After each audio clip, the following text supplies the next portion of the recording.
Chapter 28. Battle Beneath the Hills.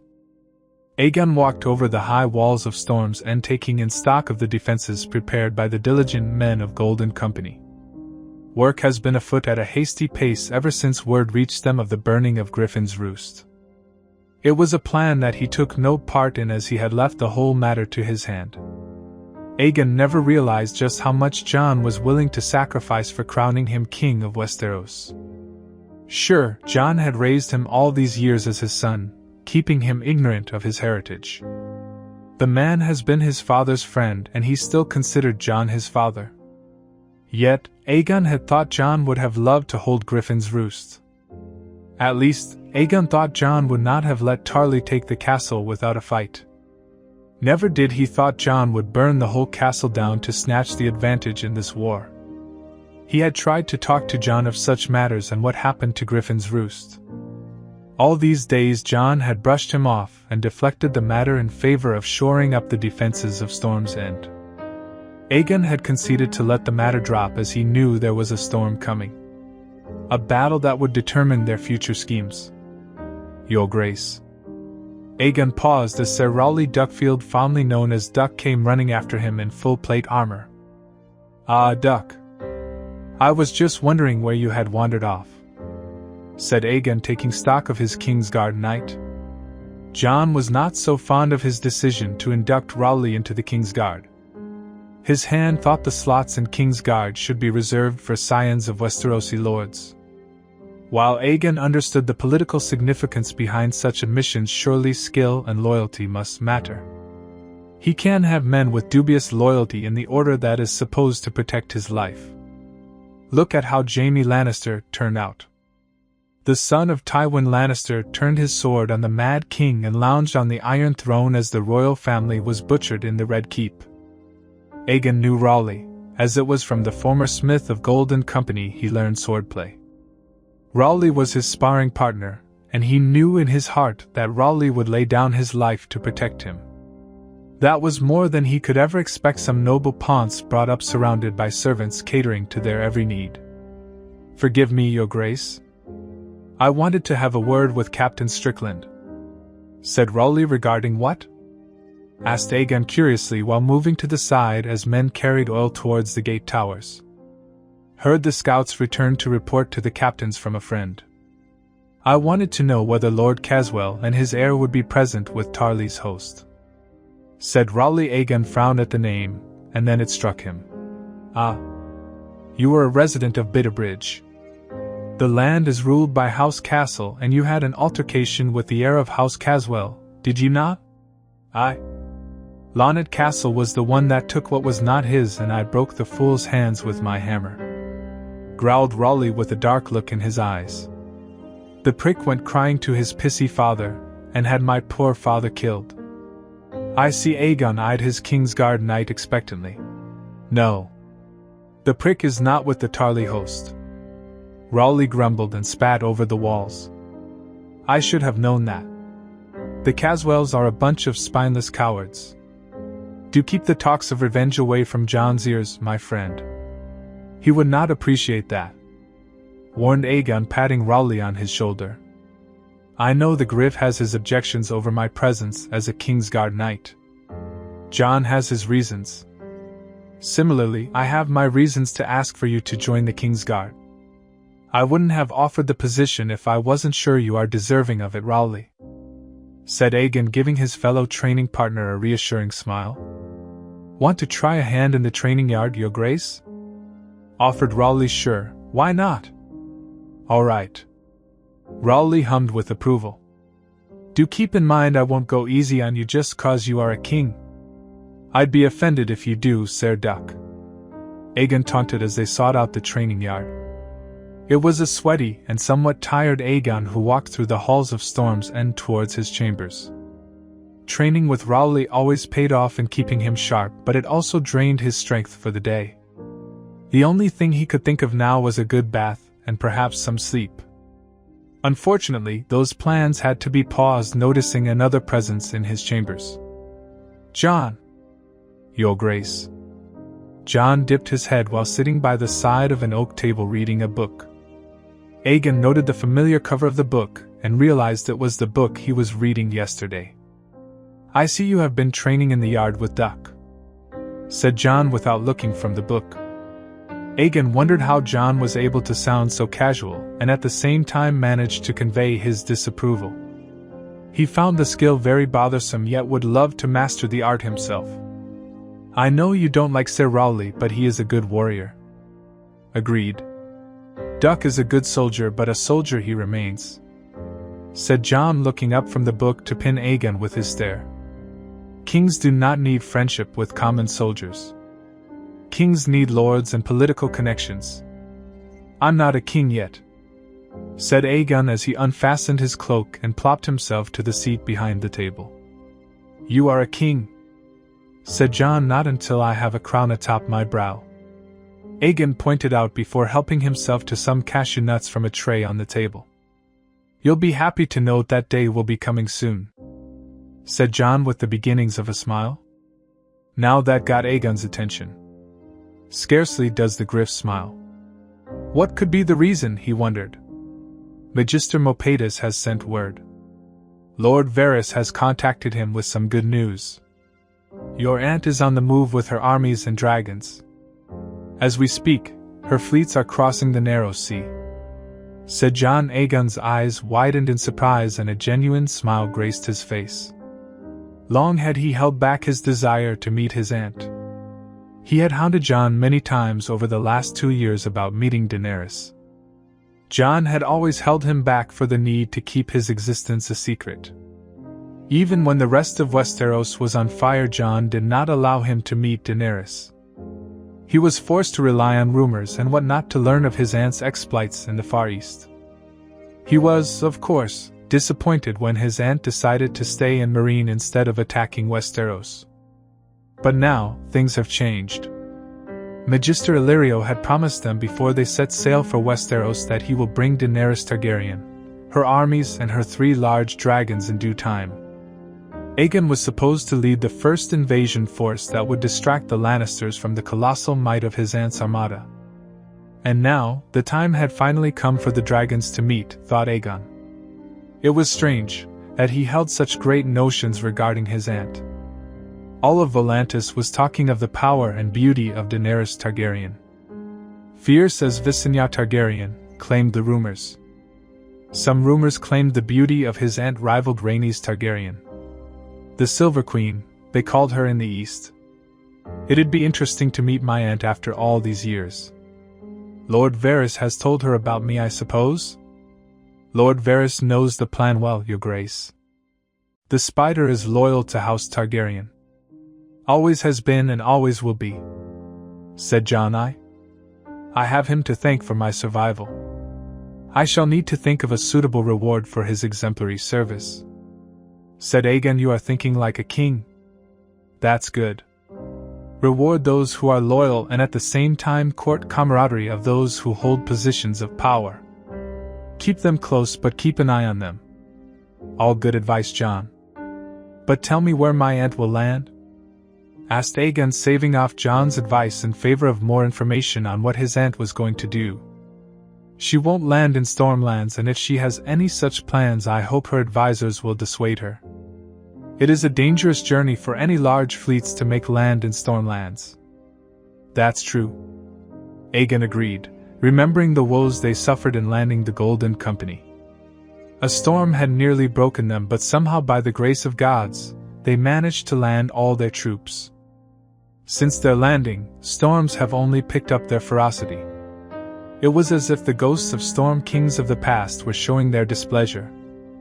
Most likely it'll be Dragonstone, said Jon, gaining Aegon's attention. Aye. Queen Riella is buried there, isn't she? Aegon asked softly. True. Princess Daenerys will most likely reclaim Dragonstone not just because it is the place where her mother rests, but because of its strategic value.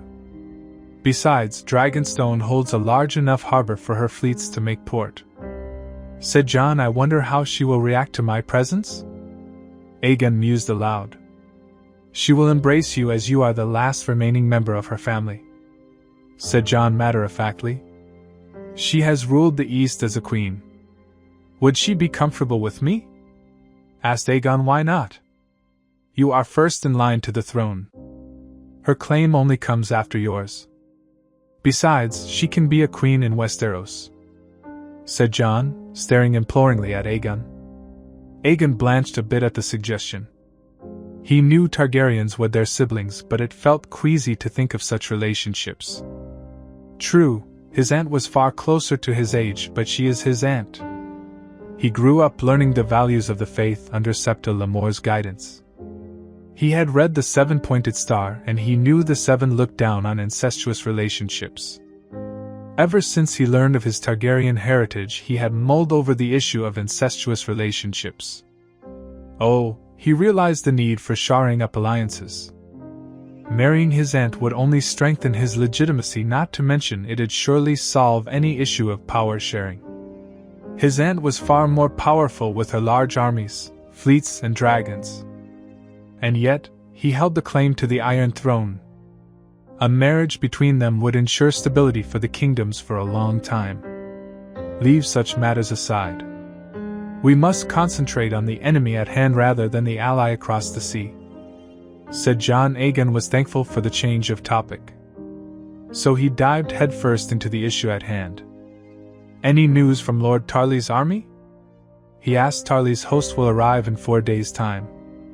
Our traps seem to have worked too well apparently, said Jon. I still think we should have sent someone to Tarly with a peace offering. Aegon grumbled. We will offer peace, but only from a position of strength. I know Lord Tarly. He is a good man, an honorable man. He fought for your father, and if it wasn't for Lord Tyrell, Tarly would have ended the rebellion in Stonlands. So, shouldn't we offer peace? Lord Tarly may switch sides, Aegon reasoned. Not likely. The man cares for honor and his oaths. Like it or not, Tarly swore an oath to Lord Tyrell and the usurper. He will fight for those oaths. Very well. You know the man more than any other, I suppose. Aegon sighed. He took no pleasure in killing men, and the battle with Tarly's host is going to shed blood on both sides. What would be Tarly's plan when he comes? Would he opt to sit out and wait outside the walls, or would he storm the walls? Asked Aegon. Aegon watched. A smile came over Jon's face, displaying a hint of mischief. It made Jon far younger in Aegon's eyes. What makes you think we will let Tarly execute any of those things? Asked Jon, making Aegon frown at his hand in confusion. The cry of crickets filled the cold night, but Randall was not getting an iota of sleep as the situation stands. The days after the disastrous attack on Griffin's Roost has been chaotic for the Reach army. Any nominal support from the Stormlords was suddenly cut off as word of what happened spread the land. The large Dornish army being amassed at the marches didn't help matters. The army under his command was no longer a disciplined fighting force. It was hardly one to begin with, but the loss of some 1,000 men to wildfire and injuries were not exactly going to boost the men's morale. The lords themselves were not interested in pursuing this war, as the possibility of the Dornish invasion instilling fear into their hearts. It was a fear he shared, as well as his son Dickon was holding Horn Hill, and the possibility of a Dornish invasion was not good prospects on his young son. While he had his confidence in Dickon's martial skills, the Dornish were known for their trickery and deceit. His son was not that experienced when it comes to leading the defense of their castle and people. The other Reach lords are in far worse positions in his mind. Years of peace have dulled the swords and skills of his fellow Reach men. There were a handful of skilled warriors in the lands of the Reach. The most common kind of warriors in the Reach were tourney knights. While he had nothing against tourneys, it didn't take much for a fool to ride on a horse with a wooden stick. At the end of the day, tourney knights were good horse riders. That doesn't necessarily mean they have a good mind for warfare. The Reach was unfortunately cursed with a bad generation filled with tourney knights. Most of these so-called knights lacked a drop of courage. They'd panic and run away at the first sign of trouble. Randall learned that firsthand when he decided to march the army towards Storm's End after the burning of Griffin's Roost. The terrain was hilly and filled with giant boulders. They couldn't take the coastal passes as they were ripe with storms and floods.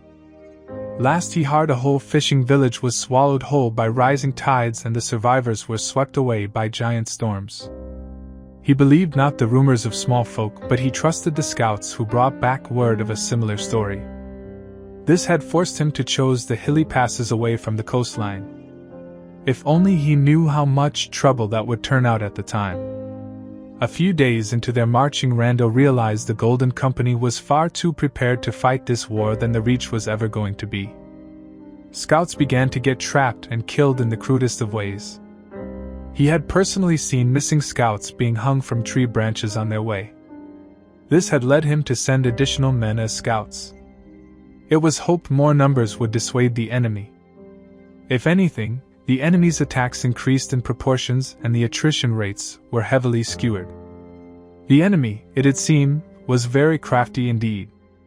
Some of the few survivors told the tale of men covered in mud hiding by the trees, blending into nature, turning imperceptible to the average soldier. The tale doesn't end there. He had men falling victim to bee nests, caltrops, pit traps and other novel traps that delivered death from above. He still remembered the crushed Meriwether Knight's courtesy of a giant tree. As if all that was not bad enough, they had to face wildfire caches sneaked into their camps at the hour of the wolf to set fire on camps. The attempt was successful only once. The enemy tried it 2 more times, but they were captured. Despite all the hardships and general incompetence he suffered from the men he was leading, Randall was determined to see this to the end. The few scouts he sent out had reported the hilly areas were about to give way to plain grasslands from 2 leagues of distance to the north. It was a piece of welcome news, but scouts found it hard to find access outside the hilly passes. Enemies lurked in droves, and he was not comfortable in wasting good men for nothing. He wondered what awaited him outside the hilly passes. He held no knowledge of enemy movements, and it was worrying him far more seeing how efficient and dangerous the foe was turning out to be. He tried to get some sleep, but he found no respite as his mind remained disturbed. Somehow he managed to spend the night, and come morning the marching began anew. The situation remained the same though. He could not send scouts too far out as the men were meeting difficulties. 3 long hours of marching later, the army managed to march out of the hilly passes into the open plains. While narrow passes and boulders no longer posed a problem, the lands they were marching were as muddy as they could be. It was difficult terrain for their carts to traverse. Mud and slime glued to the boots of men proved another hindrance. The last thing he needed was for some disease to strike at their camp. "My lord, look!" said a fellow knight sworn to his house. Randall followed the knight's eyes and saw small colors on the horizon. "Lord Tarley, there are Targaryen banners in the distance," warned Lord Rowan announced. Randall could hear a hint of fear in Lord Mathis' voice. He didn't blame the man. Their position was not a good one. They were back against a congested passage, which means an early retreat will be a death sentence for their men. Randall used a Mirish spyglass to take stock of the army before him. Rows upon rows of horses were lining up on the horizon, and he realized that the Golden Company holds the higher ground. "Shields and spears!" he shouted. Randall turned his horse around and rode around shouting out orders. "Form a line, you maggots! Form a line!" "My lord, what should I do?" asked Sir Martin Fossaway. "Take charge of the horses of Lord Meriwether. Stay at the left flank and wait. When the enemy charge crashes into our shields, I want you to form a countercharge into their flanks." "Aye, my lord." "Lord Rowan, I want you to hold the center. Position as many pikes front and center. We will make a hard push on their center when the time comes." "As you say, Lord Tarley." Randall took position to the left where some boulders remained. Undoubtedly, this was a good position, as enemy horses will not be able to access this position easily. He focused more archers on the left flank, as they will be protected by natural barriers and they could get a high vantage point. He had men climb over the boulders to increase the range of his archers. In the distance, the banners of Golden Company and House Targaryen could be seen fluttering proudly in the wind. He also noted some notable banners of storm lords like House Errol and Buckler. Randall began shouting out instructions all around with men preparing for battle. The time for battle was drawing ever close, and then war horns sounded across the fields. Archers! Knock! Randall shouted, seeing the cavalry charge from the Targaryen army. All around his archers took their arrows and stood ready. Draw! Randall noted the Targaryen center bulged with heavy cavalry. He frowned at what was going to be a strong push towards the center of his army. Then more strange horns began to blare from the enemy formation. All of a sudden he noticed the bulging at the enemy center began to shift to the right, while a portion began to lag and split away. Well, not exactly splitting away, he noted in his mind. It was more like the center was holding back and making a gap at the enemy center. Then he saw the reason why the enemy was making such a loose formation. The ground shook as enormous beasts covered in metal plates surged forward from behind enemy lines. The enemy foot was following the giant black beasts while the horses began to slow their pace. War elephants? He whispered in surprise. Randall had heard rumors of such beasts, but never had he ever seen one in his life. Truth be told, he was almost hoping such beasts were constructs of bards and liars. Even if they were true, he never thought they could be transported across the narrow sea. It had seemed he was wrong to make such assumptions. He was not going to just stand there and stupidly stare at the oncoming onslaught. He was not going to let the beasts trash a hole straight through the lines of defense. He immediately rode to the center and rallied more men to throw spears at the beasts. He also pulled as many crossbowmen as he could spare to reinforce the center. The beasts, he noted, were following a straight line. He gathered, if he could make one fall, then the rest may just trample the enemy lines. The only problem with that plan was that he severely underestimated the speed of the beasts. Seeing their huge size, he incorrectly assumed it'd take time for the beasts to reach the front lines. He was wrong. He was so wrong. Loose. All arrows loose. Randall thanked the 7 he had the sense to give that order, else all would have been lost. Arrows screamed across the sky and began picking off men one by one. Again. Knock. Draw. Loose. Before the men were truly prepared to brace, the war elephants smashed into their lines. Screams filled the air, but Randall continued to shout out orders and he began to hastily withdraw men from the center.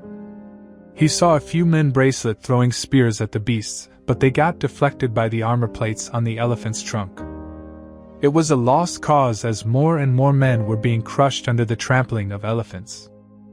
The cavalry charge came delayed, and when it came it was like cutting through the heart of the Reach army. The center was almost totally absent, and Randall noted the elephants had riders at top. Some elephants had 2 riders, one flinging spears while another handled a bow or a crossbow. They were far too effective in hunting down knights.